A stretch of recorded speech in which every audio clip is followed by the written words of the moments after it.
میرے والد بھی میرے لیے بہت پروٹیکٹیو ہیں، میں آپ سب سے یہ بات کرنا چاہتی ہوں، لیکن چھوٹا چھوٹا آہستہ آہستہ کر کے میں نے اپنے والد کی ان کو اسسٹ کرنا شروع کیا آج سے 10-15 سال پہلے. تو آج یہ دیکھیں میں آپ کے سامنے کھڑی ہوں. اور پھر میرے والد اس کام کو دیکھ کے یہ مجبور ہوئے، انہوں نے کہا کہ نہیں مریم آپ آؤ اور میرے ساتھ کام کرو. اور بچوں میرے لیے یہ راستہ آسان نہیں تھا، یہ کوئی بیڈ آف روزز بھی نہیں تھا. میں ایک سچی بات ہے کہ ناز و نام میں آسائش میں پلی ہوئی انسان تھی، اور میں اللہ نے مجھے ہمت دی، میں 5 مہینے ڈیتھ سیلز میں رہ کر آئی، اور کسی اور نے ساتھ دیا نہ دیا ہو، میں اپنے والد کا ان کے مشکل وقت میں نے ساتھ نہیں چھوڑا. اور میں نے یہ کہا تھا کہ جو لوگ مجھے آپ کی کمزوری بنانا چاہتے ہیں وہ انشاءاللہ تعالیٰ دیکھیں گے کہ اللہ تعالیٰ مجھے آپ کی طاقت بنائے گا. اور 200 کے قریب میں نے پیشیاں بے گناہ ہوتے ہوئے بھگتی اپنے والد کے ساتھ. جب ہم اڈیالہ میں اپنی والدہ کو چھوڑ کے آئی، وہ ڈیتھ بیڈ پہ تھی، تب میں بچیوں سے خصوصی طور پہ مخاطب ہوں. تو میرے والد کو لگا کہ پتہ نہیں اس کو عادت نہیں ہے. تو یہ جون جولائی کا مہینہ تھا، قہر کی گرمی تھی، بالکل ایسے لگتا تھا کہ وہ جو سیل ہے، کیونکہ اس میں ایک چھوٹا سا پنکھا تھا، وہ بھی 8-10 گھنٹے بند رہتا تھا. تو ان کو لگتا تھا کہ شاید یہ برداشت نہ کر سکے. تو انہوں نے 2-3 دن تو مجھے کہا بیٹا حوصلہ کرنا، گھبرانا نہیں. پھر انہوں نے دیکھ لیا کہ الحمدللہ یہ گھبراتی نہیں، تو پھر انہوں نے مجھے کبھی کہا بھی نہیں. ان کی نظروں کے سامنے سے مجھے کوٹ لکھپت جیل سے گرفتار کیا. ان کی آنکھوں میں آنسو تھے، لیکن انہوں نے کہا بیٹا گھبرانا نہیں. اور پھر کوٹ لکھپت جیل میں ڈیتھ سیل میں 24/7 سالٹری کنفائنمنٹ. سالٹری کنفائنمنٹ یہ ہوتی ہے جب آپ 24 گھنٹے لاکڈ رہتے ہو، آپ سے بات کرنے والا کوئی نہیں ہوتا. اور میرے بچے تھے، میں ان کو چھوڑ کے وہاں اپنے ملک کی خاطر، اپنے باپ کی خاطر، اپنی پارٹی کی خاطر میں نے حوصلے سے برداشت کیا. تو یہ میں آپ سب کو صرف اس لیے بتا رہی ہوں، آپ سے میں ملتی رہوں گی کیونکہ آپ میری ٹیم ہو ماشاءاللہ. لیکن میں آپ کو یہ کہنا چاہتی ہوں کہ اللہ تعالیٰ جب آپ کو آزمائشوں سے گزارتا ہے تو وہ اس کی کوئی وجہ ہوتی ہے ہمیشہ. کسی دن میں روئی نہیں، کسی دن میں گھبرائی نہیں. ایک جج آیا کرتے تھے ہمارا سیل، میرے سیل میں بھی آتے تھے، وہ ڈیتھ سیل تھا، اس میں باتھ روم اور کمرہ اکٹھا ہی تھا.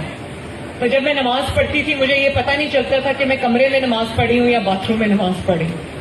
جیل کی دال روٹی میں نے کھائی، 3 وقت وہاں پر دال ہوتی تھی، اور تب سے مجھے دال بہت اچھی لگنے لگی. میں نے کبھی کسی کو نہیں کہا کہ مجھے چکن چاہیے یا مجھے گوشت چاہیے یا مجھے دیسی چکن چاہیے، میں نے کبھی کسی کو نہیں کہا. اور وہ میرے پاس آئے کہ بھئی آپ ٹیکس پیئر ہو تو آپ کو بی کلاس مل سکتی ہے، تو آپ لکھ کے دے دیں، آپ کو بی کلاس مل جائے گی. تو میں نے کہا کہ میں کیوں لکھ کے دوں، اگر بی کلاس آپ کے جیل کے اصولوں کے تحت ملتی ہے تو آپ خود دیں. انہوں نے کہا نہیں آپ کی درخواست جائے گی، سائن ہوگا. میں نے کہا مجھے بی کلاس نہیں چاہیے، میں اس گرمی میں رہ لوں گی لیکن میں آپ کو درخواست نہیں دوں گی. اور میں اپنے بچوں سے یہ بھی کہنا چاہتی ہوں اور آپ سب سے کہ مسلم لیگ نون پاکستان بنانے والی جماعت ہے، جس نے پاکستان کی بنیاد رکھی، جس نے پاکستان بنایا. قائد اعظم محمد علی جناح ہمارے لیڈر تھے، ہمارے لیڈر ہیں اور ہمارے لیڈر رہیں گے انشاءاللہ. لیکن آپ پاکستان بنانے والی جماعت کے وارث ہیں. اندازہ ہے ایم ایس ایف کیا ہے؟ ایم ایس ایف باقی جماعتوں کی طرح نہیں ہے کہ گھیراؤ، جلاؤ، حملہ کر دو، گالی نکالو، چور ڈاکو کی آوازیں لگاؤ. یہ ایم ایس ایف وہ ایم ایس ایف نہیں ہے. میں یہ چاہتی ہوں کہ میری یہ ایم ایس ایف جو ہے اتنی اتحاد اور تنظیم سے آگے بڑھے. اور آپ لوگ جو ہے یہ جو آج میرے سامنے بیٹھے ہوئے، ایم ایس ایف ایک نرسری کا نام ہے. آج ایم ایس ایف میں جو آج سے 20-25 سال پہلے ایم ایس ایف کے لیڈرز تھے، مسلم لیگ نون میں آج وہ فیڈرل منسٹرز رہ کر آئے ماشاءاللہ. تو یہ میں آپ کو بتاؤں کہ میں اپنے فیڈرل منسٹرز، اپنے MNAs, MPAs, خواتین اور حضرات ان چہروں میں دیکھتی ہوں انشاءاللہ. اور میں یہ بھی چاہتی ہوں کہ آپ کو یہ پتا چلے کہ آپ کی سلیکشن 100% میرٹ پہ ہوئی ہے. میں نے کسی ایم این اے کی بات نہیں سنی، میرے لیے بہت محترم ہے. میں نے کسی ایم پی اے کی بات نہیں سنی، میں نے ہر جگہ خود انٹرویو کیا تاکہ مجھے کوئی سفارشی نظر نہ آئے. اور مجھے خوشی ہے کہ آج میرے سامنے سب نئے چہرے بیٹھے ہیں جن کا پولیٹیکل خانوادوں سے خاندانوں سے کوئی تعلق نہیں ہے. کیونکہ سیاست آپ کا بھی حق ہے, پاکستان کی فیصلہ سازی آپ کا بھی حق ہے, پاکستان کا فیوچر آپ کے ہاتھوں میں, اور میں یہ آپ کے ہاتھوں میں دے کر جانا چاہتی ہوں انشاءاللہ. ابھی رانا نے بالکل ٹھیک یہ بات کہی کہ میں نے خود ڈسٹرکٹ کے پریزیڈنٹس کے اور جنرل سیکرٹریز کے انٹرویو 5 گھنٹے نان سٹاپ میں نے اسی آفس میں انٹرویوز کیے. ایک بچے کا انٹرویو میں نے خود کیا, اس کے نوٹس میں نے خود لیے, اور 100% میرٹ پہ آپ کی اپوائنٹمنٹ ہوئی ہے ماشاءاللہ. تو میں سمجھتی ہوں کہ جماعت کے لیے یہ ایک بہت بہت آج خوشی کا دن ہے کہ جماعت میں ایک ایسے سیڈز ہم نے پلانٹ کر دیے ہیں جو جلدی جلدی پھلدار درخت بن جائیں گے انشاءاللہ تعالی. جب نواز شریف کو 2013 میں حکومت ملی تو 20 گھنٹے کی لوڈ شیڈنگ تھی. پیپلز پارٹی کی گورنمنٹ سے ہمیں گورنمنٹ ملی تھی, یاد ہے نا؟ وہ 20 گھنٹے کی لوڈ شیڈنگ یاد ہے. اور اکانومی 1 point something پہ ہمارا گروتھ ریٹ تھا. جب نواز شریف 4 سال نہیں بلکہ 3 سال کے اندر 0 لوڈ شیڈنگ پہ ملک آ گیا, 0 لوڈ شیڈنگ پہ. تو لوگوں نے کہا, باہر کے ملکوں نے کہا کہ جنات کی طرح کام ہوئے. بھائی سال میں کون سا پاور پلانٹ لگتا ہے اور کام کرنا شروع ہوتا ہے؟ میں نے اپنی آنکھوں سے دیکھا, جنات کی طرح کام ہوا اور 2 سال میں لوڈ شیڈنگ ختم ہو گئی ماشاءاللہ. اور 1.8 1.9 پہ 2% پہ جو گروتھ تھی, نواز شریف 6% پہ چھوڑ کے گیا تھا اور 7% پروجیکٹڈ گروتھ کیا. 4 سال ڈالر 97 98 99 پہ رہا, 100 کراس نہیں کیا. اسٹاک مارکیٹ 55,000 پر پہنچ گئی. انویسٹرز کا ڈھیر لگ گیا پاکستان پر. تو کوئی تو یہ کام کر رہا تھا نا. اور پھر ایسی تکلیف ہوئی ان کو, کسی کو کچھ چاہیے تھا, کسی کو ایک گروہ آیا 4-5 کا, انہوں نے کہا کہ یہ تو نواز شریف تو ہمارے مقاصد کو پورا نہیں کر سکتا, اس کو نکالو باہر. پھر اقامہ پر نکال دیا, اور اس کے بعد آج تک ملک ہے کہ وہ ٹریک پہ نہیں آ رہا.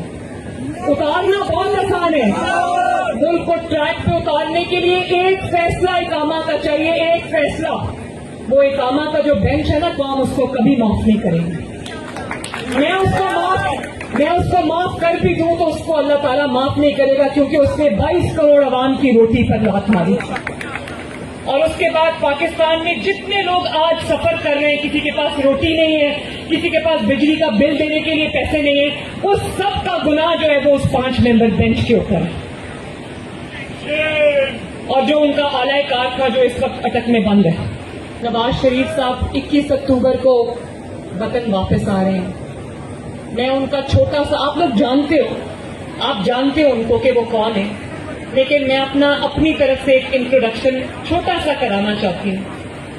نواز شریف صاحب وہ شخص ہے, اگر ان کا میں 3 لائنوں میں تعارف کراؤں تو وہ کیا ہے کہ نواز شریف وہ شخص ہے 25 کروڑ عوام میں واحد شخص ہے جس کو اللہ تعالیٰ نے کتنی بار پرائم منسٹر بنایا, لیکن ایک بار 2.5 سال, ایک بار 3 سال, اور ایک بار 4 سال میں ان کو آفس سے باہر کر دیا گیا. کبھی کسی بہانے سے, کبھی اقامہ کے بہانے سے, کبھی کسی بہانے سے. لیکن ان آدھے ادھورے 9 سالوں میں سب کچھ آپ کمبائن کرو, ان کے 3 ادوار 9 سال بنتے ہیں.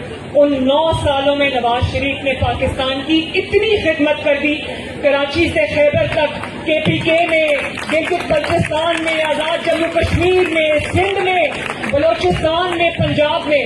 اور یہ بات میں عاجزی کے ساتھ اور فخر کے ساتھ کہتی ہوں کہ اللہ تعالیٰ کے فضل و کرم سے نواز شریف کے منصوبے, اس کی خدمت اگر پاکستان کی 76 سال کی تاریخ سے نکال دو تو خندرات کے علاوہ کچھ نہیں. YouTube پر گوگلی نیوز دیکھنے کے لیے youtube.com کی سرچ بار میں گوگلی نیوز TV ٹائپ کریں. گوگلی نیوز کے پیج پر سرخ رنگ کے سبسکرپشن والے بٹن پر کلک کرنا نہ بھولیے. YouTube پیج پر اپلوڈ ہونے والی ویڈیوز سے باخبر رہنے کے لیے بیل آئیکن پر کلک کیجیے. آپ کو ہر نئی ویڈیو کے بارے میں نوٹیفیکیشن موصول ہو جائے گا.